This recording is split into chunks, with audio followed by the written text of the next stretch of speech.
Uma boa noite, uma boa tarde, bom dia para quem assistir esse vídeo. Irmão, tô fazendo esse vídeo aí para falar você bem resumido, bem rápido, né? Para o vídeo não ficar muito alongado. Tô fazendo esse vídeo, irmãos, para explicar a respeito da graça e da lei, né? Quando Paulo ele explica, ele fala assim: anulamos a lei pela fé de maneira nenhuma, antes estabelecemos a lei, né? O que quer dizer isso, irmão? No tempo antigo, o idioma eu creio que é o idioma grego, né? Não tinha pontuação, irmão. Não tinha pontuação. Então, quando você leu a Bíblia, quando você lê ali os escritos de Paulo, você precisa ler os outros capítulos para você entender que lei que Paulo estava falando, que estava estabelecendo. Entende? Porque naquela época o idioma grego não tinha pontuação. Então, o que acontece? Ele falou, estabelecemos a lei. Mas lá em Romanos 8, no versículo 2, ele fala que a lei do Espírito de vida me libertou da lei do pecado e da morte espiritual. É a lei do Espírito, irmão. É essa lei aí que estava sendo estabelecida. E aí a gente vai entender o que é essa lei do Espírito que Paulo falou. Não é Paulo, era Deus que estava usando ele. Mas que lei que é essa aí? Aí você tem que ir um pouquinho mais para frente. Romanos, coloca aí, Romanos capítulo 8, versículo 14, que está escrito assim: aqueles que são guiados pelo Espírito Santo, esses são filhos. Coloca aí agora em Gálatas, no capítulo 5, no versículo 18, também fala das pessoas que são guiadas pelo Espírito Santo. O que é guiado pelo Espírito Santo? O Espírito Santo, irmão, é o que está dentro de nós, está aqui na nossa mente, é o Espírito de Deus, irmão. É ser guiado pelo Espírito, é na mente, irmão. E aí quando você pega Romanos, no capítulo 7, no versículo 25, que fala assim, agora eu sirvo, o Paulo fala, eu sirvo a lei de Deus com entendimento, com a carne a lei do pecado. Eu pergunto para você, Paulo em Romanos capítulo 7, no versículo 6, ele fala assim, que agora estamos livres da lei para servir a Deus agora em novidade de espírito, e não na velhice da letra, em novidade de espírito. E aí ele chega e fala, irmão, que ele tinha prazer na lei, né?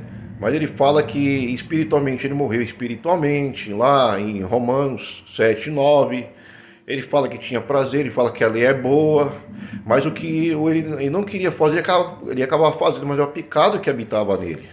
Então, irmão,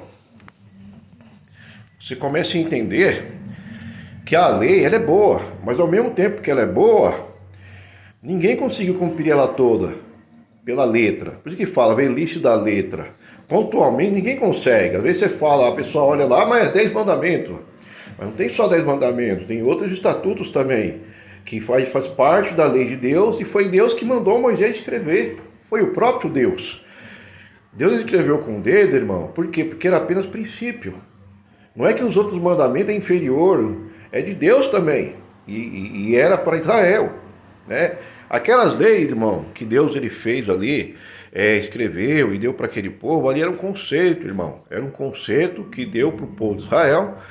E Deus sempre falava, porque eu vos tirei, falava assim, eu sou o Senhor que tirei vocês do Egito. E aí Deus ia lá e mandava Moisés escrever os mandamentos. O Senhor repete várias vezes, que vocês vão lembrar que eu tirei vocês do Egito. Porque Deus amou o homem. Então Deus falou assim, eu tenho ouvido a aflição do meu povo. Então é por isso que Deus ele foi e fez aquele concerto, deu aquela lista de mandamentos, aquelas letras. Mas infelizmente, irmão, aquele povo lá em Romanos, no capítulo 3, depois você dá uma lida lá, está escrito lá em um dos versículos, está escrito assim, que todos pecaram e foram destituídos da glória de Deus. Todos pecaram, irmão. Não há um justo que não peque, está escrito. Então, todos pecaram. Todos. Né? Pela lei escrita, ninguém conseguiu. O próprio Paulo fala que depois que ele conheceu o mandamento, não cobiçar, ele fala que ele morreu espiritual. Não é um mandamento que é ruim. O mandamento é bom, é santo, é justo. Entende? Mas ele via que no corpo dele, na carne dele, tinha desejos. Por mais que ele tinha prazer na lei, Mas o pecado já estava aqui na mente, no corpo dele, não tem como. Por quê? Porque a gente, irmão, por mais que a gente tenha prazer na lei dele, o nosso corpo tem o pecado, tem desejo, irmão. Entende? E cada um manifesta de uma forma, não há um justo que não peque. Por isso que João, lá na epístola, fala: se dissermos que não pecamos, fazemos mentiroso, irmão. O irmão está entendendo agora? Fazemos mentiroso. Então, pela lei escrita, ninguém conseguiu, irmão. Por isso que Paulo fala lá em 2 Coríntios 3, irmão, que a letra mata espiritual, mata espiritualmente, né? É o espírito que vivifica, está lá em Romanos 3. O irmão vai ler lá. E aí Paulo fala do ministério da morte, né? O ministério da condenação, é morte espiritual, né? Escrito em pedra, que é o decálogo, é o concerto que o Eterno fez com eles. E aí Paulo que fala que aquilo passou. Então, quando a gente pega as escrituras sagradas e a gente vê lá Efésios, no capítulo 6, no versículo 2, a gente vê Paulo explicando, né, honra teu pai, que é o primeiro mandamento com promessa. Agora Paulo usa, né, a escritura sagrada, você vê que ele pega um mandamento só, ele não pega 10 mandamentos, ele não pega 20 mandamentos, 30, não, ele pega um só. Por quê? Porque agora ele é guiado pelo Espírito Santo, irmão. Ele é guiado. Não que ele ele estava ali na velhice da letra, ou que ele estava debaixo da lei. Não, agora ele está no ministério de Cristo, pela lei de Cristo, em novidade de espírito, Romanos 7,6. Em novidade de espírito. O que é novidade de espírito, irmão? É você ser guiado, irmão, pelo Espírito Santo. É o Espírito Santo agora que vai colocar no seu coração o que é necessário, irmão. Por isso que Paulo fala, quando o gentio que faz os preceitos da lei de forma natural, irmão, não é da letra mais, é de forma natural, porque pela letra, pontualmente, ninguém consegue, irmão. Por mais que você venha falar para mim, mas eu cumpro o sábado, eu guardo o sábado, amém. Se você sente de Deus, né, que tem que guardar o sábado, que era uma celebração, e era como se fosse uma festividade, irmão, ao mesmo tempo que era descanso. Mas o Senhor falou para com eles que era uma celebração. O que significa celebração, irmão? É algo comemorativo, como se fosse uma festividade, irmão. Entende? Se você entende que o sábado tem que guardar, guarde, irmão. Mas o que não pode é você fazer como judeus, colocar as pessoas em servidão, irmão. Porque a gente não estamos mais debaixo da lei mais, irmão. A gente está debaixo da graça. O que é debaixo da graça? É liberdade, irmão. Coloca aí na Bíblia aí agora, coloca lá em Gálatas, no capítulo 5, versículo 1, você vai ver, estai pois firme na liberdade que Cristo nos libertou, né? Que não devemos estar mais debaixo da servidão, irmão. Não vos prendais, né, em servidão. Quer dizer, a gente é livre pelo Espírito Santo, por isso que coloca aí agora, como, 2 Coríntios 3, está escrito lá também, aonde há o Espírito Santo, o Espírito de Deus, aí há liberdade. Então, irmão, o homem é livre hoje. O homem é livre para examinar as escrituras sagradas, irmão. Pode examinar os 10 mandamentos, os estatutos. É bom examinar, irmão. Examinar as escrituras, porque nelas contém a vida eterna. O Paulo falou para Timóteo, toda escritura inspirada, ela é útil para ensino, para exortar, não é, irmão? Então, Paulo usava ali agora a lei, as escrituras, como uma forma didática, irmão, para aprender. Não que ele estava agora debaixo da lei, não, agora ele está debaixo da graça. E debaixo da graça, pelo Espírito, em novidade do Espírito Santo, ó, Espírito dentro de nós agora vamos ser guiados por Deus. É Deus que vai agora nos julgar, é Deus que vai nos julgar de acordo com aquilo que Ele colocou em nós.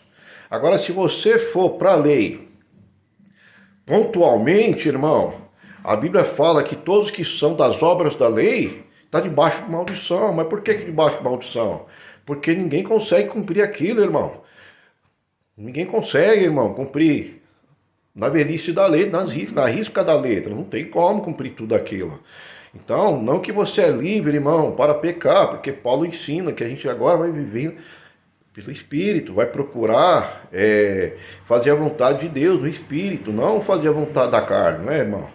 Mas quem consegue ficar 100% em Espírito? Ninguém consegue, irmão. Então, por isso que a gente hoje vive pela graça, irmão, pela misericórdia. Vai chegar dia que a gente vai estar mais fraco espiritualmente. Não tem como, irmão. Como que você vai colocar querer colocar todo mundo ali, ó, naquele quadrado. Não tem como, naquele conceito antigo, não tem como, irmão. Então, hoje é novidade, irmão. É pelo Espírito Santo, ser conduzido por Deus. Então, Deus sabe, irmão. Às vezes um jovem, irmão, que às vezes tem mais desejo carnal que às vezes até nós. Cada um é de um jeito, irmão. Como que você vai pegar uma pessoa, uma criança, e vai tentar colocar leis e mais leis na cabeça da pessoa? Não tem como, irmão. A lei de Deus, ela tem que ser colocada através do Espírito Santo, de uma forma livre, irmão. É Deus que coloca, é Deus que põe, é Deus que... Então é Deus que vai julgar cada um segundo aquilo que Ele põe no nosso coração, na nossa mente, irmão. É como diz lá, né? O Senhor falou, e porei minhas leis no seu coração, e as escreverei. Não está escrito lá que Deus ia colocar a lei e escreverei no seu entendimento. Então é Deus que escreve. Não é um homem que vai ficar colocando leis e mais leis igual os judeus faziam. Hoje é pelo Espírito Santo. No tempo lá de Paulo, você vê que Paulo fala que ele era irrepreensível na lei judaica. Mas ele considera que tudo aquilo ali é esterco, irmão. É esterco por quê? Porque ele estava debaixo daquela lei e ele não estava sendo um homem bom, irmão, o apóstolo Paulo. Porque ele era perseguidor, entendeu? Ele não estava entendendo o que Cristo estava fazendo. Mas quando Cristo entrou nele, ele entendeu que aquilo que ele sabia lá atrás era esterco, irmão. Esterco. Então ele viu, ele falou assim, que ele esperava agora a justiça que vem somente através de... Nem esperava a justiça que vem pela lei, mas a justiça que vem através de Cristo, irmão. Não é que Cristo anula a lei de Deus, não é isso. Mas Cristo dá liberdade de você servir a Ele agora em liberdade, em espírito. Aqui, ó, na mente, irmão. Dentro daquilo que Deus põe na nossa mente, irmão. Não é a gente abrir uma igreja e falar para todo mundo, ó, você tem que fazer o que a lei está mandando, isso. Não é assim mais, irmão. Naquele tempo dos judeus, nas sinagogas, era assim. Tinha as tábuas e as pessoas tinham que cumprir tudo. Se tropeçasse num só mandamento, era culpado. Eu pergunto para você, você não erra em nenhum mandamento da lei, irmão? Se a Bíblia fala que todos pecaram e destituído foi da glória de Deus, todos pecaram. Paulo pecava, Paulo ele foi sincero. Então, a graça de Deus, ela faz nós ser livre. A gente é livre agora, entendeu? Para obedecer, irmão. A gente não é de ir para pecar. Pecaremos, ele fala lá em Romanos capítulo 6, pecaremos por estar debaixo da graça? De forma alguma, irmão. Entendeu? A gente está debaixo da graça, mas não é porque a gente está livre da lei que a gente vai sair pecando, não. Agora o que manda agora, nesse Novo Testamento, é as obras do Espírito, irmão. É um Novo Testamento, irmão. Não é mais aquele testamento antigo. É um Novo Testamento. Nesse Novo Testamento, agora a gente vai andar agora em novidade pelas obras do Espírito, irmão. Mas não quer dizer que você não vai errar. Todo mundo erra. Mas hoje você tem essa liberdade. Por isso que fala lá que nós fomos libertos da lei. Da maldição da lei. Fala que fomos libertos da lei. Entende agora, irmão? Quando fala liberto da lei, é daquele ministério, aquele conceito, irmão, que era tudo ou nada. Aquele tempo era assim, irmão. Então ninguém conseguiu. Então hoje é pela fé, por meio da fé, irmão. O justo viverá pela fé. Isso que Paulo disse, pela fé, irmão. Então a Escritura, ela é proveitosa. Os mandamentos são proveitosos. João cita mandamento, Paulo cita mandamento, é bom. 1 Coríntios 7,19, está escrito lá também. A circuncisão e a incircuncisão não é nada, mas sim a observância dos mandamentos. Por que eles falam? Eles não falam 10 mandamentos. Eles não falam 20 mandamentos, eles falam mandamento, irmão. Mas por que eles falam mandamento? Aqui estão os que guardam os mandamentos. Por quê? Porque hoje é pelo ministério do Espírito, irmão. É o Espírito Santo que vai colocar no nosso coração, irmão. Entende? Lá no tempo lá das letras, era um ditado, era mandamento por mandamento, não era ditado. Né? Tinha que guardar aqueles mandamentos lá. Tinha que guardar os 10 mandamentos. Não é só 10 não, tinha que guardar os mais de 600. Mas hoje, pelo Espírito Santo, eles falam mandamentos agora, eles não falam assim, ó, você não vê Paulo, João, Tiago falando assim, olha, você tem que guardar os 10 mandamentos, os 40 mandamentos. Não, eles falam assim da observância dos mandamentos. aqui estão os que guardam os mandamentos. Então, não que a graça anula os mandamentos. Todos os mandamentos de Deus, de ordem moral, é bom, irmão. Mandamento, o decálogo é bom, irmão. É bom. Eu creio que devemos sim cumprir, porque como que você vai amar o próximo se você difamar ele, se você adulterar? Você não está amando o próximo. Como você vai amar a Deus se você está idolatrando outros deuses, adorando os deuses, ou tomando o nome